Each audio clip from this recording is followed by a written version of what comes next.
Well, it's so wonderful to meet you, Mr. Burris. You're one of my heroes. And so here we are today. It is July 17th, and we are in the home of Mr. Royan Burris, and we are about to interview him. Thank you for agreeing to do this. Mr. Burris, could you tell us about your life, where you were born and raised, and something about that time period? I was born in Franklinton, Louisiana on June 18, 1925. I left there at 11 years old and went to New Orleans, and I never spent another night there since. And my mother had 7 boys and 2 girls, and she had 2 boys already in college and 1 girl in beautician school. And I knew that I wouldn't be able to go to college there. So my oldest brother had died overnight, and he was a barber. And before then, at 8 and 9 and 10 years old and like that, they'd set me on a horse stand, and I would cut the customer's hair and with the hand clippers. And when I started, haircuts was 10 cents, shaves was a nickel.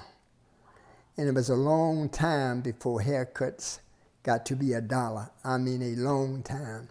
But anyway, I left and went to New Orleans, and I had a sister there, but she was in Heter-Clifford school, and she and her husband, and they did pretty good. He was a presser, so they went to Pelican Theater, and they had a drawing, and they had gone in town to do some shopping right off on Canal Street.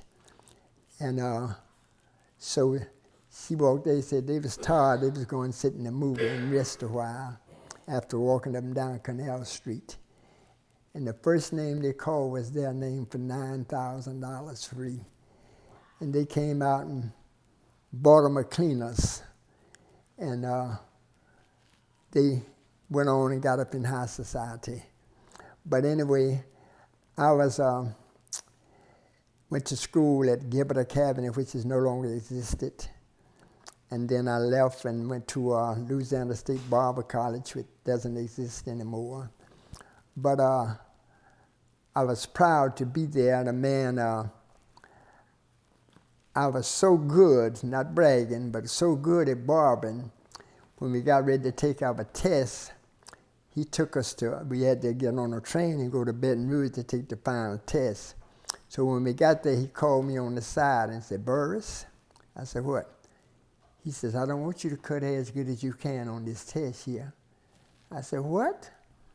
He said, "I don't want you to cut hair as good as you can because it'll make me look like I didn't do nothing to nobody else but you." I laughed at him, named Mr. Douglas. And so we laughed it on off, and when I got ready to go get my master, they gave me a ring and everything free because of my ability to cut. So the last couple of payments that I had to make to the school, I didn't have the money. And I had a brother that was in service named L.D. Burris, which was a master in education. And his name hung up on Atlanta University for a good while because they claimed he was the only person that refused to have a regular A. He wanted an A+ on everything that he'd taken.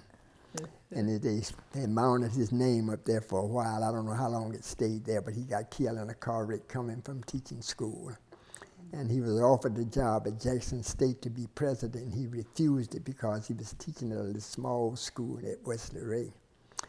And but when he was in service, I written him a letter and told him that I didn't have the last $20, which that's how much you had to pay per month to go to Louisiana State Barber College. I says, and I'm about to graduate.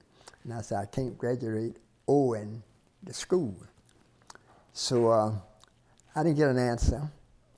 That night I was in my brother-in-law's little room, I said. And at that time, when you got a specialty liver, they didn't wait and mail it to you. If it's 12 o'clock at night, they got in the car and brought it to you, and they blew a whistle for you to come get it. That's the way the specialty livers was made. And so the whistle blew, and I went down there, and he said, are you Royan Burris? I said, yes, we have a specialty liver for you. And they could put money in the liver. And I asked him for $20, and he sent me $40. Mm-hmm. Lord, that was one of the happiest days of my life. It was on a Sunday evening. So I got up, and I didn't have 2 shirts. So I got up, had one on, and I pressed the other one and got ready and went to a guy's church named Mr. Brown. He used to book people and all. So I got there, and I told them what had happened. I gave them $5 of the $40 and came back, and I paid that. And then I was working in the evenings after school at a fruit exchange. On Canal Street, every corner had a fruit exchange. And every one of them tried to polish the apples and oranges and stuff to make it look good so that they could sell them better.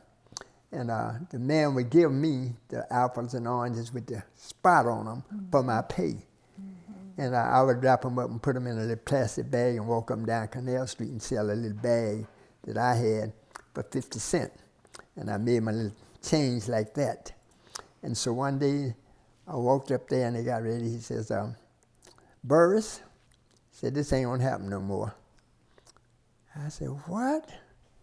He said, this ain't gonna happen no more. I just ain't gonna do this no more. He says, you know what I'm gonna do? I said, I guess get rid of me. He says, no.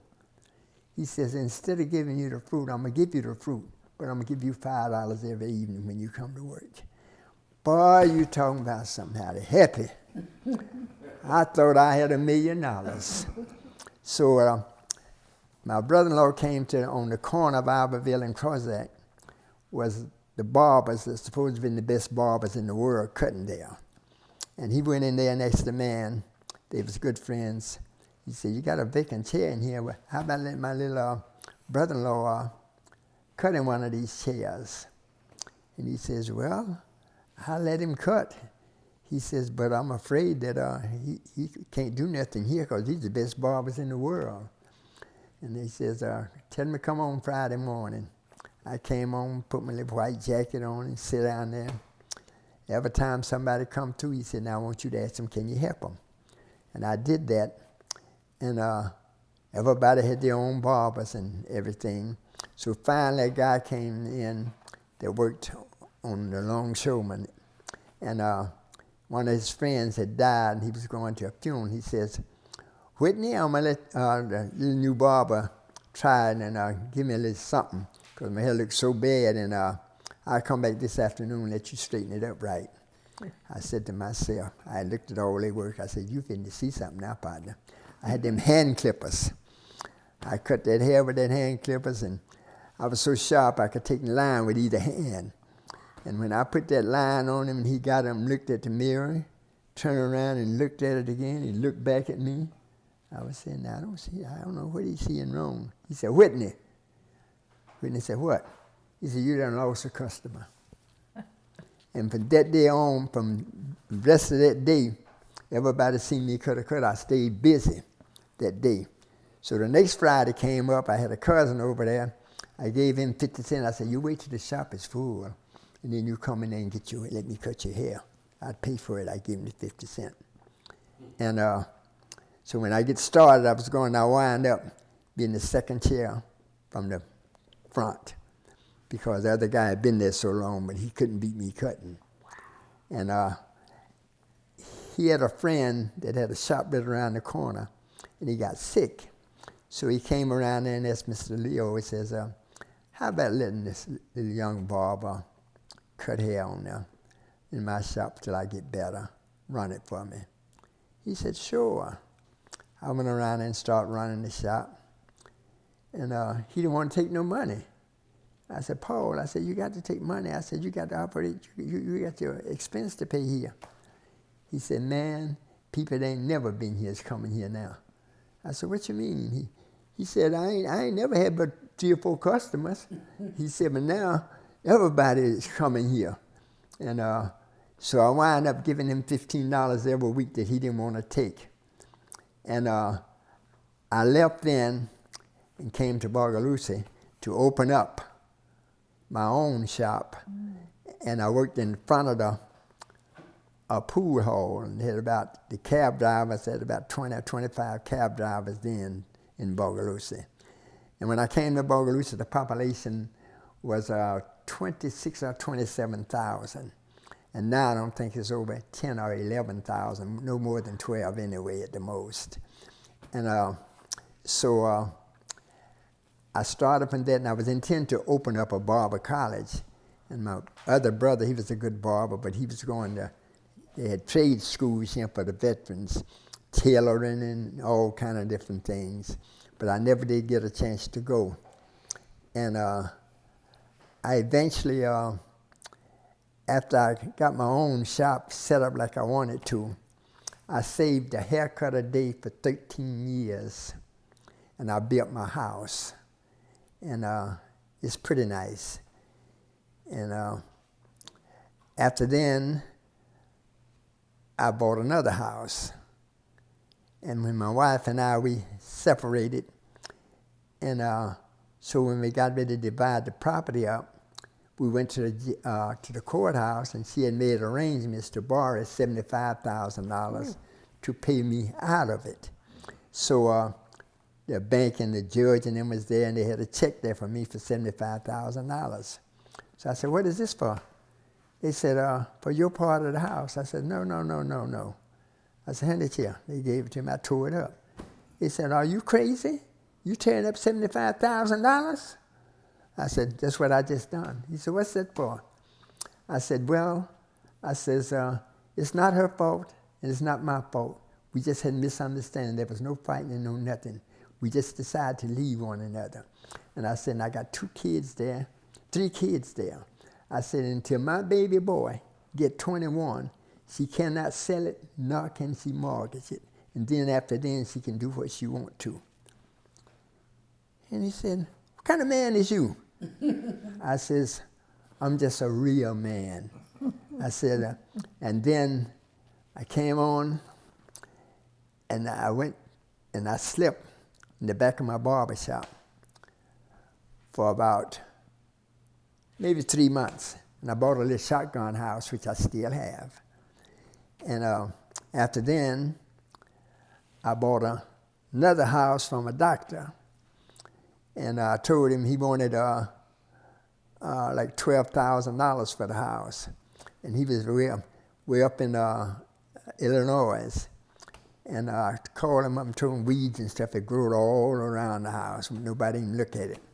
So I told him, I said, man, the best I can do for that house, I was expecting to give him much more than I offered him. I offered him $4,500. He said, wait a minute. So when he went in and seen his wife, he says, we're going to let you have it for that. He said, but we don't want all the money at one time. We want you to pay Judge Jones $500 a month. And he'll draw up the papers and all, and it shows like it is now. The satisfaction, I said, yes, sir. Kept that one. And that time, after I built that other house, the civil rights movement came in, and I was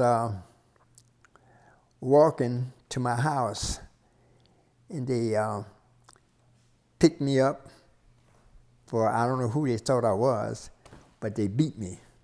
The police picked you up? Yes, And they beat me, put my ankles together and my handcuffs behind me, and knocked me down on the floor. And every time I go to try to get up, they knock me back down. And when I get down, they would say, nigga, what you doing down there?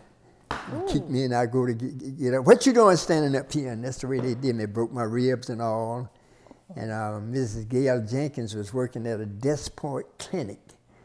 And when I eventually got out, they carried me over there, and they let me spend the night there. And they said there wasn't much they could do to the ribs, but just band it up, because there wasn't no way to do it. But 2 of them was broken. And I got involved with her, and then after then, the civil rights movement came in, and we started the picking. I was over the whole picket system, and I kept all the signs in my shop, but I never let a child go up on the road by himself. When I carried him, 3 or 4 of them, I would carry up there, and I would come back. I was a block and a half from Columbus Street, and so if anything would happen, they would understand that I'm gone, left and sitting in the chair to go see about my children. Mm-hmm. And so that went on for maybe maybe a year or 2, or 6 or 7 months anyway. I just can't remember how long that went on. And so we got involved, and Bob Hicks and I was in the bank. It was First State Bank at that time, and they was giving away welfare checks and stuff. And so Bob said to him, he says, when we work in the mill, say we get crowded, the supervisor and thing would get up and help us get straightened out until we get busy, and then we go back in our office. And he says, the lady said, well, they do their job and we do our job.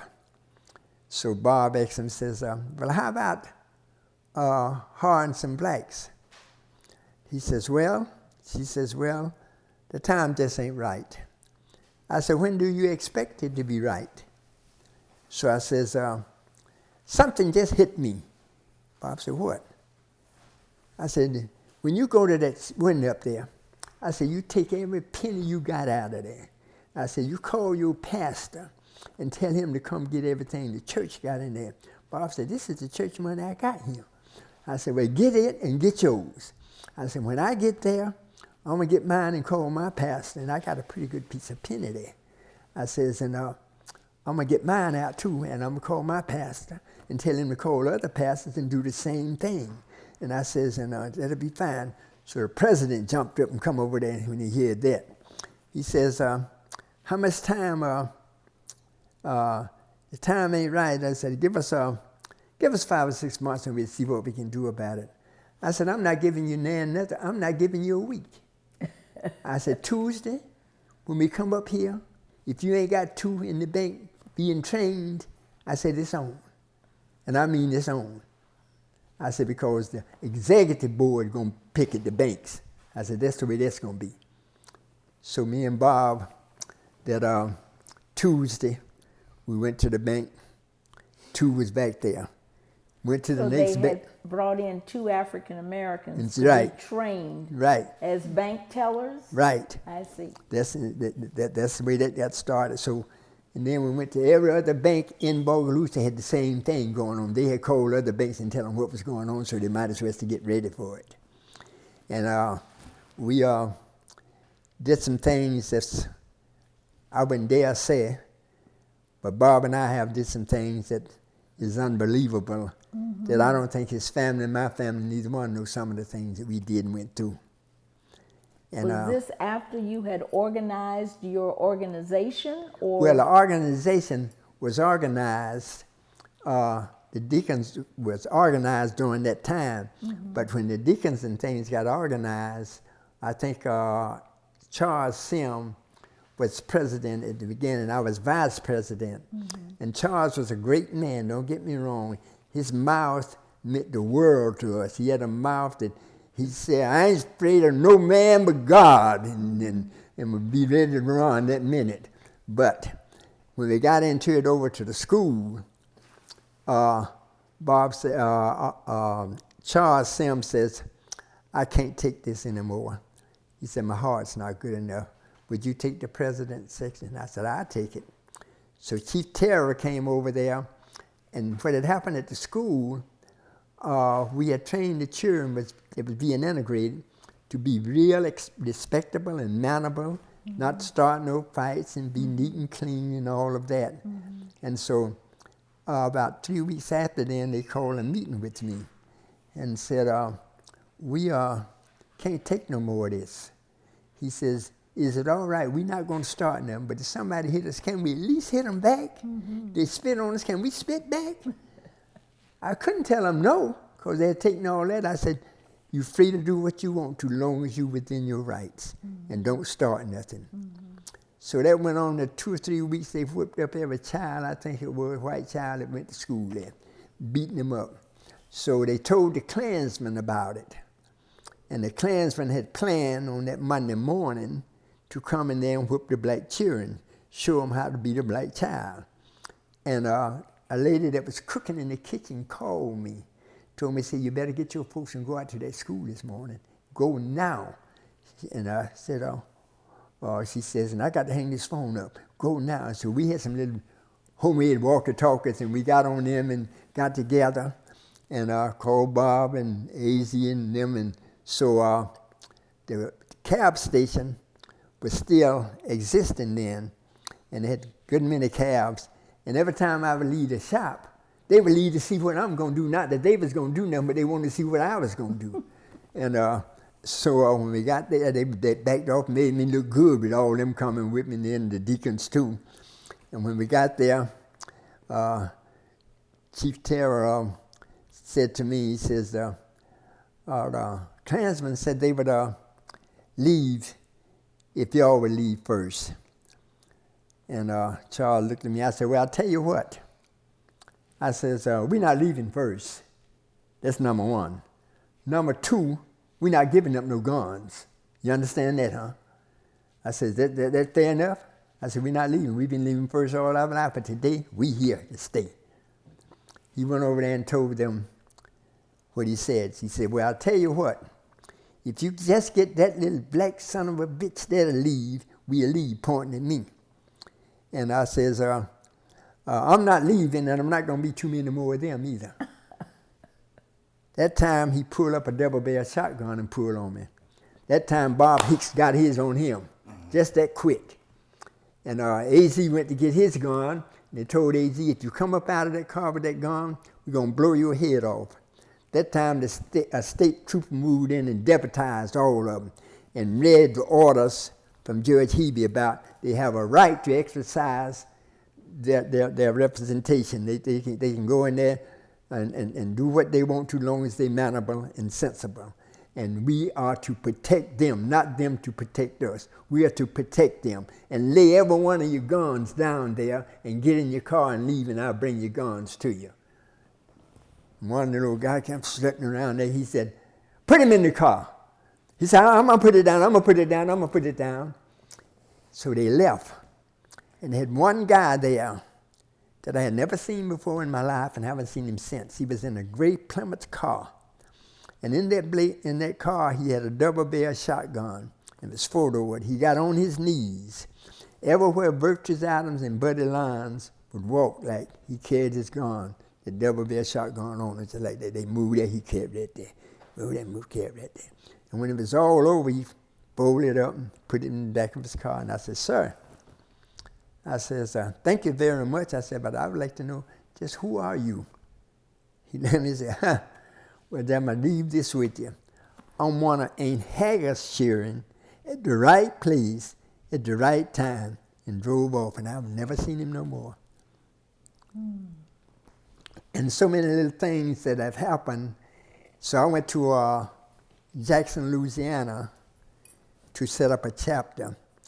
I can't remember who that other person was with me. And so when we got there, they told me, he says, there's no need of you trying to set up no chapter here, young man. I said, why? He said, because all the embalmers in the state of Louisiana was here yesterday to try to get the guy's name Jackson, and he's a barber.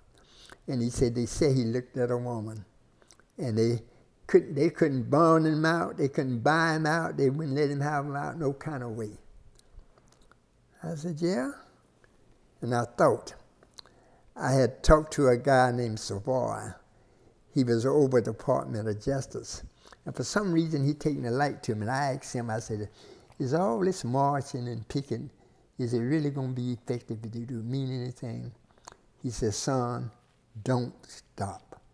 He said, one day you're going to be proud that you marched. Don't stop, but don't say I didn't say it. He said, take this card. And he said, if they ever need me, you call me. So when I got up there, I thought about that card I had from him, and I called him, and I told him a lie. I says, I got 300 deacons up here, and Jackson is in jail. I said, and they ready, I get back, boy, and wasn't nobody there. I was just doing that. I says, we don't start this here. Let's try something else before we try to burn this place down.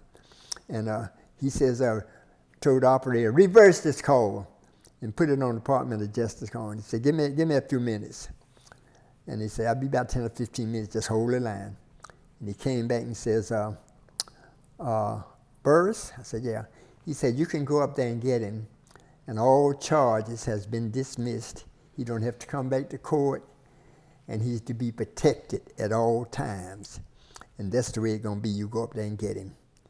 And I had my little suit on and walked up there and had some old red bricks at the jailhouse, and I walked up there. And he said, you must be Mr. Burris. I said, this is he. So he came down, and he says, he'll be out in just a minute getting his things. And they had about maybe 100, 150 people at the end of the street like where I was to speak at from the jailhouse.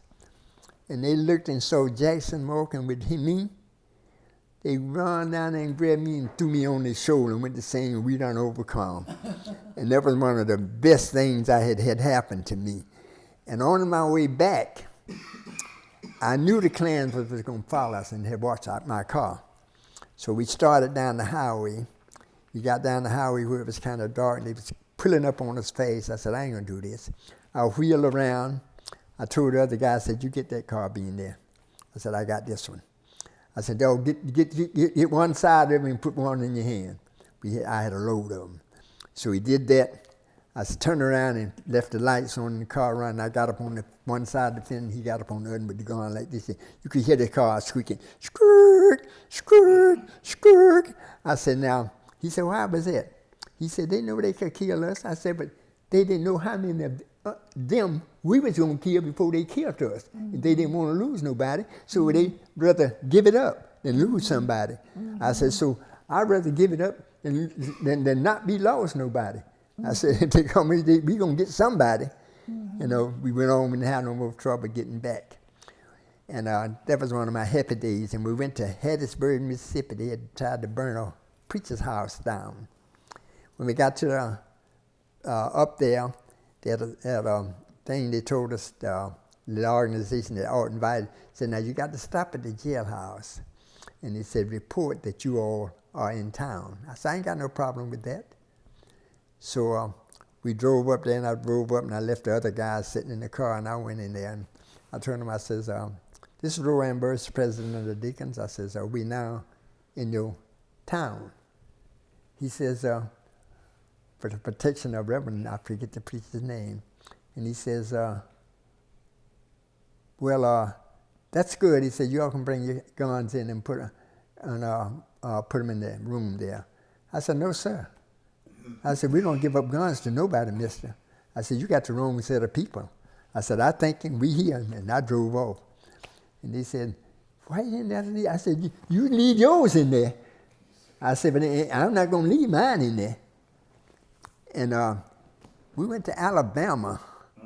So now, just to finish that story, did you all go and protect the minister's house? Oh yes, we went there, and I spoke that night at his church. I see. And we had hundreds and hundreds of people there. Right. And we spoke. And the way to get people upset about the deacons is make them think that they are one too, and that they need to be one. Mm-hmm. And that's how they would just kept multiplying like that. And when I ended my speech up with what in the world the FBI ain't SHIT, so-and-so, they ain't nothing. They're just a human being just like you are. Mm-hmm. Stop being afraid of them. Right. I said, fear no man but my God. And he said, I said, you'll work out all right. Mm-hmm. And I did that most of the end up my speeches like that.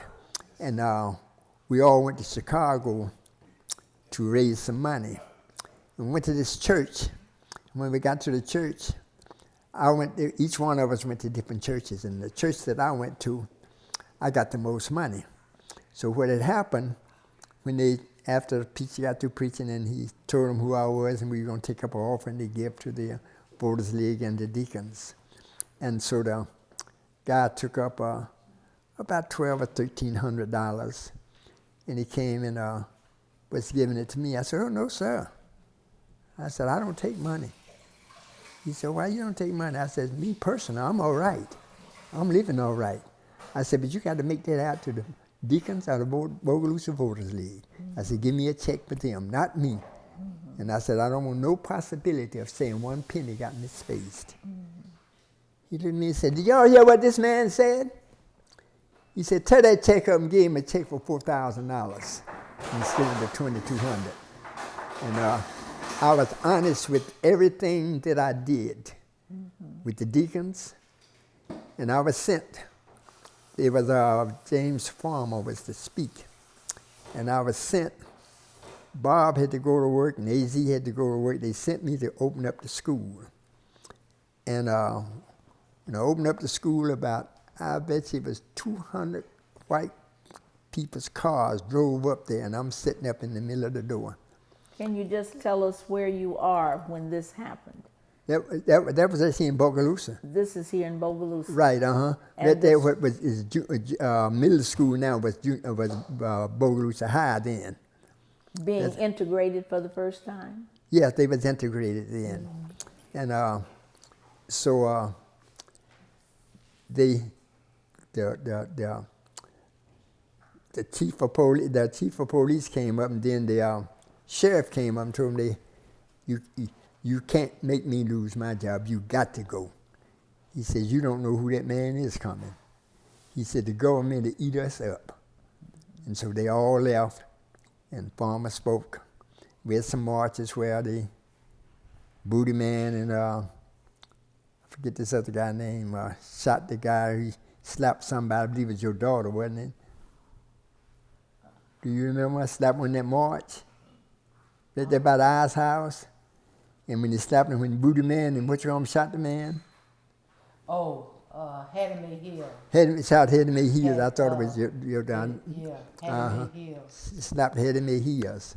A Klansman slapped her? Slapped her, but the deacons took care of him. And I don't know what kind of deal they worked out with them, but they never went to prison for it or nothing like that.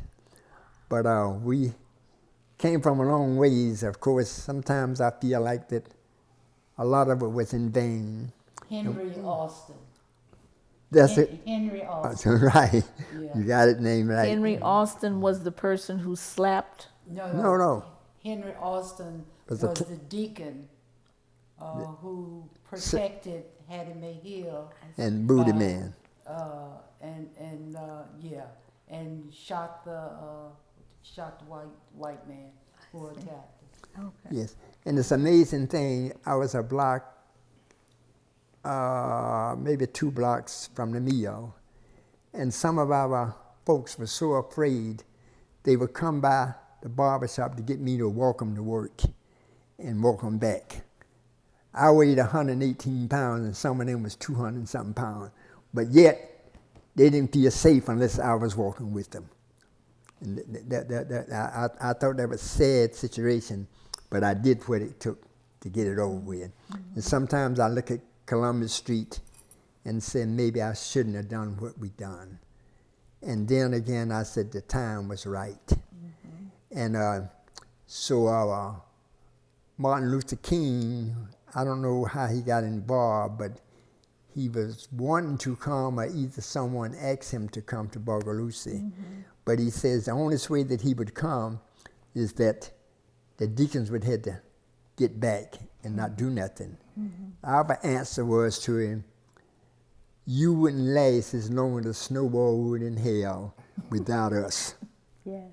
I said, "We can't let you come here without our protection. Right. You don't know these people." Right.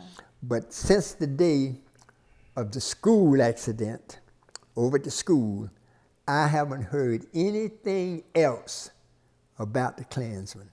They look like they killed them for here. They may have a little stream somewhere going around or something, but they have no more power. I see. No more people around here thinks nothing about them.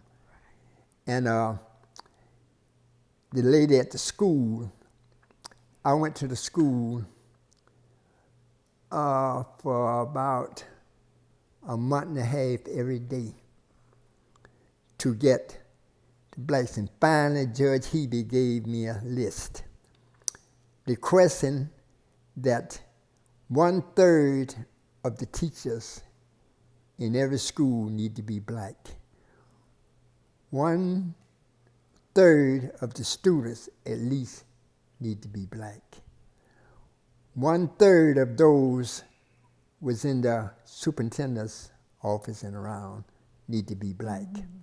So I was making that happen.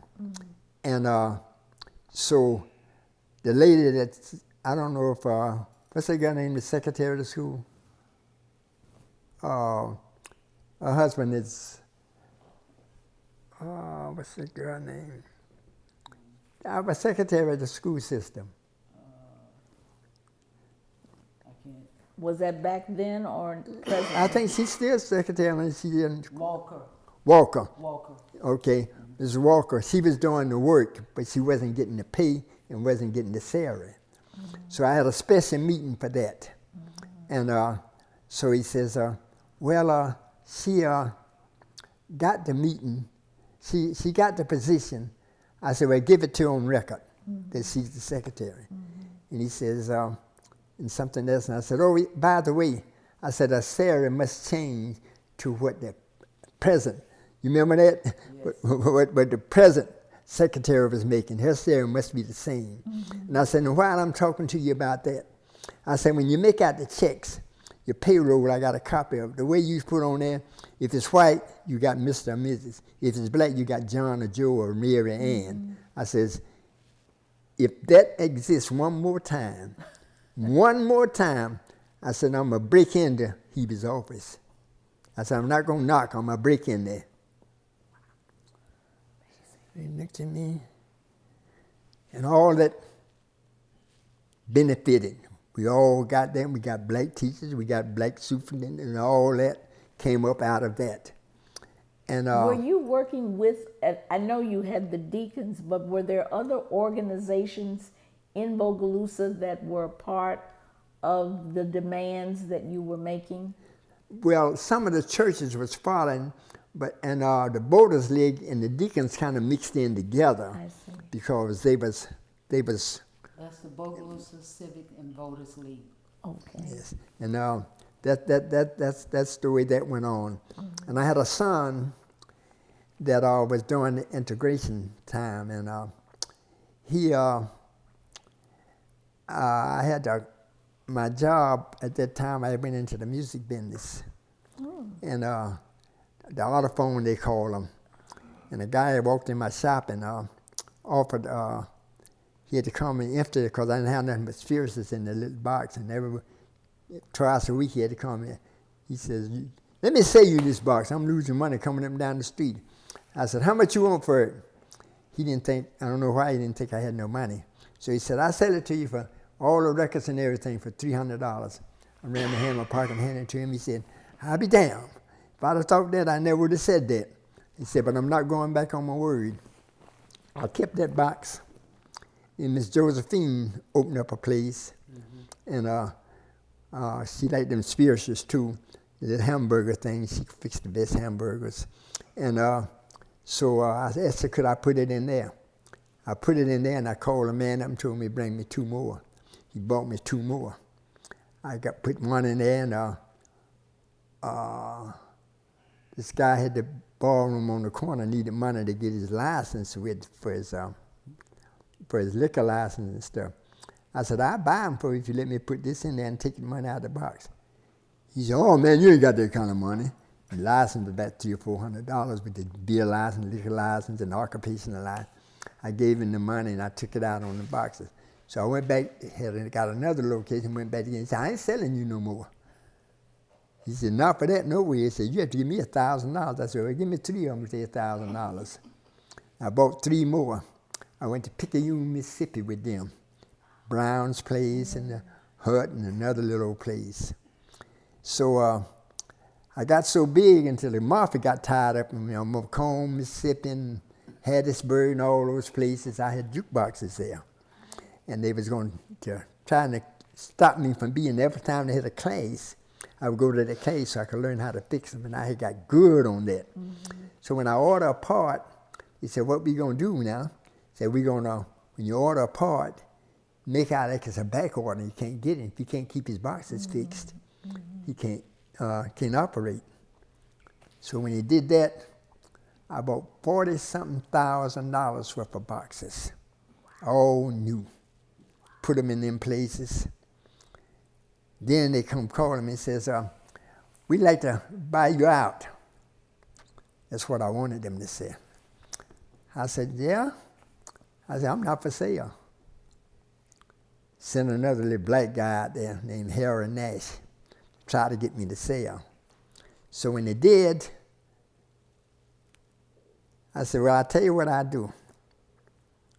I said, you give me $10,000 cash, pay off the $33,000 I owe on the boxes, and give me 15% from the top of what be in each one of them. He said, take us a week or two to get that together. I said, take your time. If you don't get it together, it's fine with me. So they called me to come down. They said, come down and have dinner with us. So I went down there, and they said, we have agreed to do that. I said, well, that's not all to it now. I said, you know you can't send them white boys up in them black bars. I said, I'm going to have to go with them. I said, and when I go with them, I'm not going for nothing. You're going to have to pay me to go. I said, they're going to come once a week. I said, I want $200 every time I go. They agreed to that. Then they said, can you get us some more jukeboxes? I said, yeah. I said, but I'm not going to use my car. I said, you have to buy me a brand new car and put it in my name and give me a gas bill. He said, we got to think about that. And the other man said, he got a new car, one of them boys in there. So I said, yeah. I didn't say nothing. So they called me up and said, go to any one of those dealerships and get in the car you want. And we're going to put in your name and pay for it. And you have to get us some more boxes. So they had been a habit of lending money to the locations to get different things with and wasn't charging no percentage. I said, well, I'm making a change. He said, what's that? I said, you all going to lend the money. I'm going to charge the interest, and the interest going to come to me. It's 10%. He said, well, we ain't losing nothing that way. It's okay. So I made enough off the interest for many people as I had. I had about 40-something locations. So to live with almost. So that went on. And every year they give me a new car. Every 2 years, rather, they give me a new car. That was for 15 years. And so I had a box, a pinball machine on the back of the box. And the other guys in the place didn't know that the owners, what they had done. And what I thought I was just working for them. So when a little child on 6th Street and Sullivan Drive went to run across the street from me, and I threw on brakes, and that pinball machine kicked back and tore all the pieces. So I had to turn around and go back to get another one. And the guy over the equipment was named John. And so he says, Royan, what happened? So I told him what happened. So I came down there one day, and he was there, and Mr. Lagarde was over that department. He said, Royan, tell Mr. Lagarde what happened to that pinball machine. I says, if you want him to know, you tell him. Because just what I told you, I'm going to tell him. The same thing. And so when I went back the next time, Warren met me at the door. How you doing, sir? I didn't know I was working for you too. He said, I got my ass whooped about that. They're telling you something about that machine. He said, I didn't know that. I'm sorry. But he still regretted me because I had eased in there on him. Mm-hmm. And I did that for years and got on my feet. Mm-hmm. And I've been lucky and blessed that I've never had to live in a house where I had a note on. Every house I lived in was mine. Everything in it was mine. There was no note. And today, I woke up in the courthouse. They'll call me Mr. Burris whether they want to or not. But it's still a lot of things going on. I went to out by the mill, up the road there where they do all the machining equipment. I walked up there with another guy, and I had this piece in the pocket. He was going to get a hose put up in there and fixed on his backhoe. And when he did, I walked in there, and the guy said, when I hit the door, he says, "Royan." I said, you got that right. He said, "Royan Burris." I said, "You straightened up the right that time." So he said, "I got a question for you." I said, "I got an answer for you, too." Another white man said, "Wait just a minute, Royan, don't answer this." He said, "Let me ask you something." He said, "What was you doing to him?" He says, "When he throwed you so hard that you still feel a lick of it that many years ago." He says, "Well, doing something I had no business." He said, "Well, I tell you what." He said, "You try that right now." He said, "You get throwed again." And do you know he wouldn't fix that hose? That's all they do. He said, I ain't going to fix it. Just told me, "I ain't going to fix it for you." I said, "Thank you." And this was going back to that early beating you had talked about? Yeah, that would just happen about 2 months ago. That he wouldn't fix the hose for me. But he had a grudge against you. Yeah, he still. And what did that go back to? That go back to when I throwed him down. He had a Klansman suit on, and me and Chop was standing on one corner, and they was going to get bad enough to come down. They was marching on Columbus Street. They got bad enough, thought they was going to come down 4th Street. That was our street. We didn't play that. Right. So when I grabbed him by the neck, Chop kicked his feet out from under him, and I turned him loose, and he hit the ground, and we stomped him. That's how that came about. So that was from that period. Right. I see.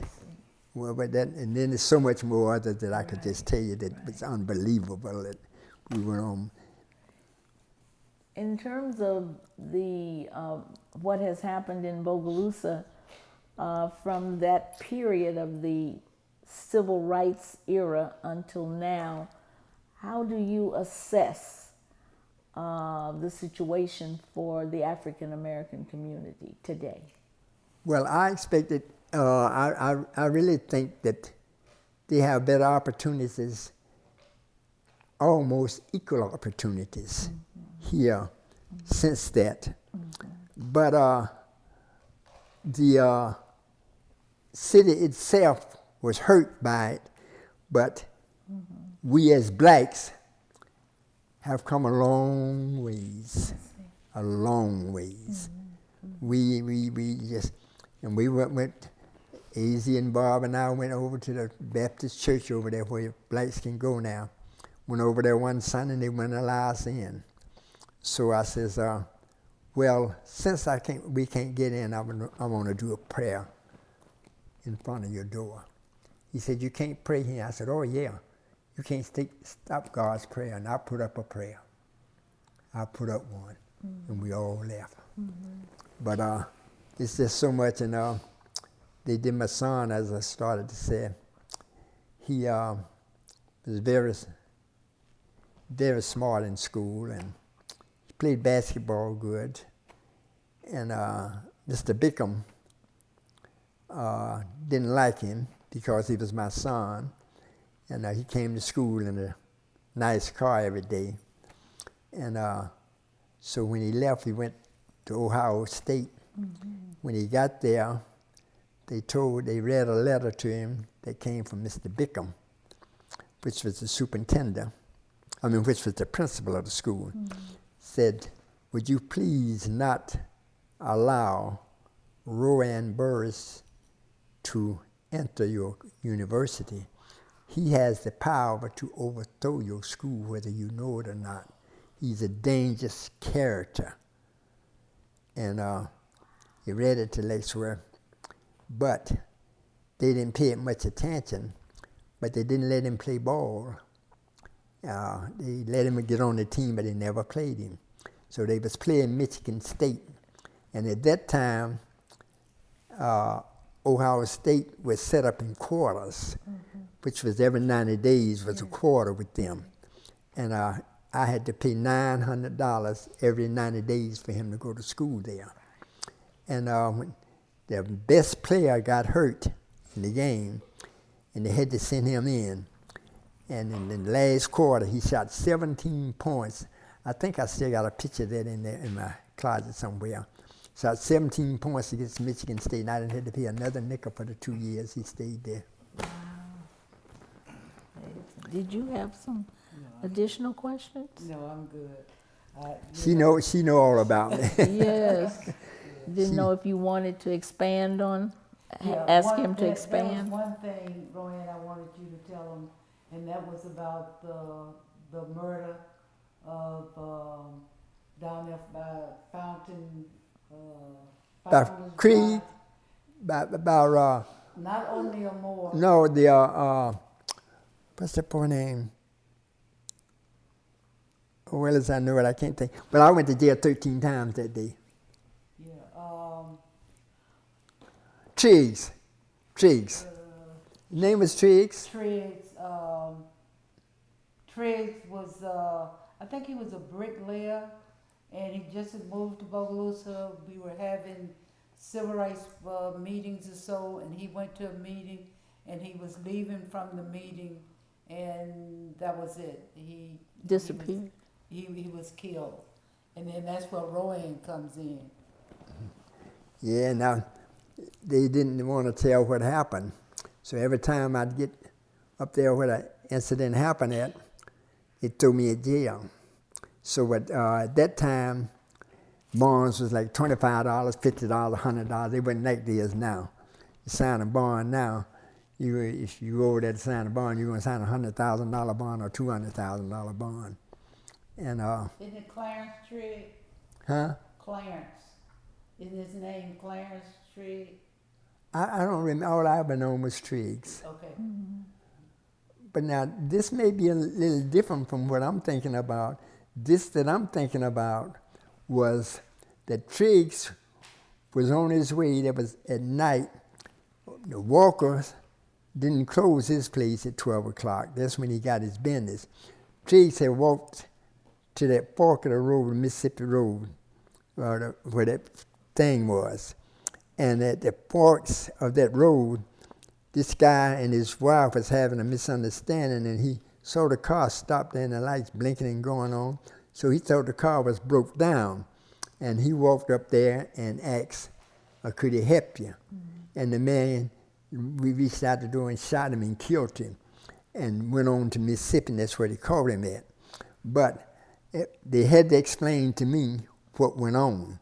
So every time I come there, they threw me in the car, and I don't think I got all my money back yet from putting up money. They come back. And Cap Marble told me, said, man, why don't you leave that alone? I said, no. I says, I'm the president of the Deacons, and a black man get killed, and you can't get the information why it happened? I said, So he said, you about crazy. So what I kept on until Eric Glenn Penton, and this guy called me in there and sit down and explain everything to me, what went on, how it happened, why it happened. They didn't know who he was, and the man was just mad. There wasn't no particular reason why they shot Triggs. It'd have been anybody that walked up there, he was just mad and shot and went on to Mississippi, and that's where they caught him at. Was he brought back to answer the charges of murder? For yes, Triggs? he got time for it. Oh, he did? Okay. Yes, he got time for it. Yeah, but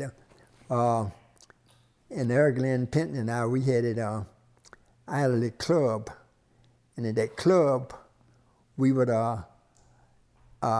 diseases and stuff was so bad till in order to work behind the bar, you had to have a health card. So we showing where you had been examined and everything. So I had two girls working behind the bar, and one of them went behind the bar before she changed her badge to give somebody something. And the police walked in there and carried both of them to jail and brought them back and told them, says, tell Royan to come over here. I just want to explain to him that, they're not supposed to be back there whether they worked there or not without that badge hung on them. He said, I just wanted them to know it. He said, I didn't do them anything. So I went to the police station that morning and got over there. He was talking with me. Me and him was talking, getting along fine. I was fitting to go, and he walked in there, and you don't have to explain nothing to that black son of a bitch, and pushed on me. And when he did, his office, it didn't come all the way to the ceiling like that. It was just a border like pitching in. And when he did that, I bared my shoulder, weighing 118 pounds in his stomach, and carried that whole wall down with him. And boy, they was hollering and going on down there and said, Royan, he just drunk. I don't know, he wasn't drunk enough to push on me. And 2-3 weeks after then, I met him he got behind me on Sullivan Drive, put his lights on. When he put his lights on, I got out the car and he got out the car. When he got out the car with his hands like this. He was fat, you know. He says, Royan, I just want to explain to you. I want to be your friend. I was just drunk. Please, anything I can do for you, just let me know. And I could be in my barber shop and somebody could call me to come get him out of jail. I call over there and tell him, I said, let him go until I get caught up here. And I come over there when I close up the night and sign the bond. They let him out and I go later and sign the bond. Wow, that's amazing. At the height of the movement, how many members would you say you all had in the Deacons for Defense? I'm not going to You never going to say. All right, I understand. All right. I said it's going to be... Okay. Well, thank you so much. Is there anything else you would like to share with us? This was wonderful. It's some real things that one day, I guess before I leave here, that I would tell some of the things that Barb and I did together, how we protected one another and how we loved one another. Yeah. Did we love one another? That's like I interviewed and spoke to the deacons in Natchez, and it was certain things that we talking about original deacons. The original. That they don't tell. I see. And we were interviewing with cameras and everything, and one of the deacons there said, I'll tell you, turn that camera off and I'll tell you what happened up here. And that's the only way you're going to get it. But yeah, we appreciate your time. Yes. And we got another interview to do, so we're gonna move out. But I just have to say, what I have to say about Royan Burris is that I am here, and my father was here as long as he was, and my whole family, and so many other people, because this man stood up to protect and defend, and that's why I'm here today. Because I wasn't that nice. I mean, I was almost like my father. When I saw something wrong, I was going to speak out, and they had to come and get me. It's similar to what I showed you guys today, where Royan's barbershop is. Yes, yes. And then we had to come and pick the picket signs up and walk down there. And after we walked down there, we always got in a situation where we had to call the men to come and protect us. And what the deacons would do is that they'll come in and pull all the teenagers and the girls off the line, and the deacons would walk the picket line. Wow. Because it was incidents all the time. And so I just want to thank you, Royan. Just thank you for everything that you've done, all the protection that you provided for so many people, students from all over the country who came in to help us with the struggle for equality. would not have happened. They would not have made it if it was not for the work of the deacons. Right. And thumbs up always, Yes. love always. I don't know how those people do that, but they do. Oh, and deacons for defense, forever, Deacon right? for the fence. I'd like to tell you one thing and then ask a question. James Miller, I guess his name was, the white boy from California. He had a brother named Mike Miller, and Mike was part of a group called Citizen Actions in California. And every week during that whole Bogalusa struggle, we would be at Crown Silverback's headquarters in South San Francisco, picketing and demonstrating. See, I lived in California at that time. But I'd like to see if you remember when the deacons from Jonesboro came over to help you all get organized. Could you make a comment about that? Oh yes, we was at the little building is tore down is in front of a church on Columbus Street there, on Sullivan Drive. That they came and it was we was using it as our meeting place, and they came down and we went over everything good and things, but somewhere along the line, we stayed together, but we kind of stayed apart. Like they would accept things that we would not accept, and but we never lost relationship with one another. And I still say they was great guys that was with Jonesboro, and they are really the cause of the deacons of Bogalusa is because of them. That's where we started from, was them. When they came and gave us their idea and what they was doing, they didn't exactly fulfill it, but we went on all the way with it. We didn't stop until we gathered up and got all our possessions that we thought we need, like the instance of the Washington Parish Free Fair. They was we only had one day to go, and that one day, that Friday night, before that day for us to go, we went anyway, and we fought that night.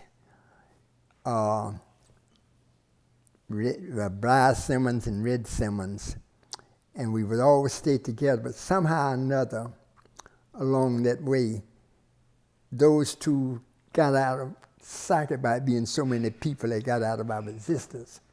And the next thing we know, ambulance and stuff was coming up there, and we thought that they had killed them or done something to them. But they had cut 27 people on their way out, getting out off in the fairground. 27. And they got in their truck and went to California, and they stayed there for 15 years before they came back. And they came back for a funeral and left again, and haven't been back anymore. I think they passed now. But that was a terrible thing, because that day, I think, see, Bob and AZ had to work a lot of times. And the reason that I didn't have to give no excuse or nothing to do what had to be done. And even when AZ got the job with Governor Edwards, when he got that job that Saturday, he came to the shop and said, "I'm not leaving until you go with me." He said, "If you don't go, I ain't going. You got to take me over there." I said, "AZ," I said, "this is my busy day." He put a $100 bill in my drawer and said, "You got to go. You ain't gonna make no more in this today." Said, "I want you to go. You got to drive me over there with me." We had he had a U-Haul sitting out in front. Me and him got in the car, and I went over there and we helped set all the stuff up and stuff. He said, "Now you can go." But he said, "I'm not going if you don't go." And you were setting up what? He had got the job of being assistant to The governor of the state gave him a job. Governor Edwards hired him in Health and Human Resources. I see. Yeah, and so he was leaving Bogalusa to go there. He just wanted everybody, and you know, you get to the point where everybody wanted the deacons right there, you know, for protection. And he was going to Baton Rouge or where? Okay, Yeah, that's okay, Louisiana state capital. okay. Yeah, Yes, and that's where he was going to work. You know, that was Yes. kind of later down, Right. later on. It's an amazing thing how you don't think people notice it sometimes. And I was on Canal Street a few years ago, and a lawyer looked and saw me and come hug me, and I said, "What is this?" He said, "Come on, get in the car with me, man." I said, "Man, are you crazy?" He said, "No," and he pulled out the phone, so it showed he was an attorney that had graduated from Loyola University. And he wanted me to take an interview there. In fact, if any of y'all want a copy of it, I still got some copies of it, of the interview. You want a copy of it? Absolutely. Where was that? Who was that with? Oh, no, not Ricky here. Who? No. I was in New Orleans by myself, and he demanded that I go to Loyola University and speak for him. And he wanted to get there for lunchtime, and I spoke in the lunchtime. They gave me a questionnaire. Larry Powell? Huh? I thought it was Larry Powell. So no. you have copies of that interview? But just a minute.